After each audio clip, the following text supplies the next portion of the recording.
Welcome to Java Talk. I'm your host, Jeffrey Harman.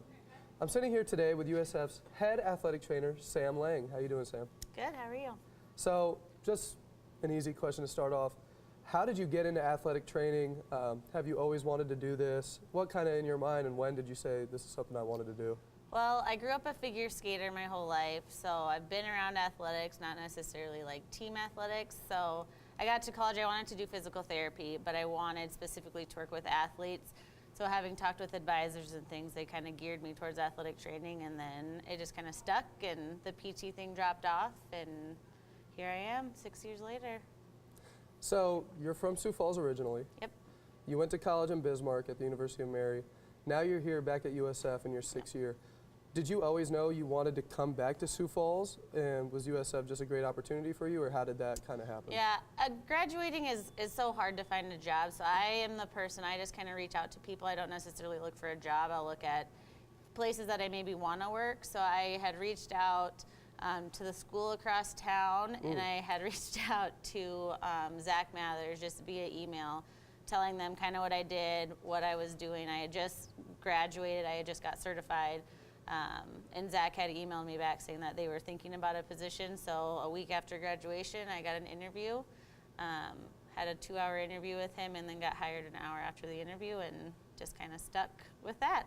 Well, that's good. Yeah. So you work with football, but you also work with tons of other sports. I mean, sometimes out at the bubble, there will be, I don't know how many people, 30 people in the training room at one time, and it'll be you, maybe Eric, somebody else in there. Yep. And it's just like two of you guys. So how does that not get too much to handle? How do you know, how do you constantly remember, like, this person has this injury, this person needs to do this treatment? I mean, how does that just all work out? You know, I don't really know how it works out exactly. I like to think I'm good at multitasking. I deal with kids every single day, all day long, so it gets to be easy. I don't necessarily remember right versus left, but that's, I mean, I'm dealing with college kids, they can remind me of that thing. I send out reports to our coaches every single night, so I am always in the loop with what's going on. I see kids throughout the morning as well as before practice, so I try to kind of triage people, like who needs something more so than, you know, like if it's tape versus tape stretch, some sort of a modality, I try to make sure that the person doing more maybe gets attention before the next person, just to try to help move things along quickly. Right. So it's nice. I have students that help me, so that also really helps keep things flowing through there so I don't get too bombarded. Yeah, I was just about to ask about that. So you do have, you know, we have other athletic trainers that are always doing stuff with other sports and helping you out. But how critical are the student helpers? Because they're out at the bubble every single day. They do a lot of hard work. So I mean, how important are they in the process? They are super important. If I didn't have them, I'd have to be to work probably 2 hours earlier than what I do. They get the field ready for me. They help with the modalities because I have 2 hands and I'm really the only person who tapes.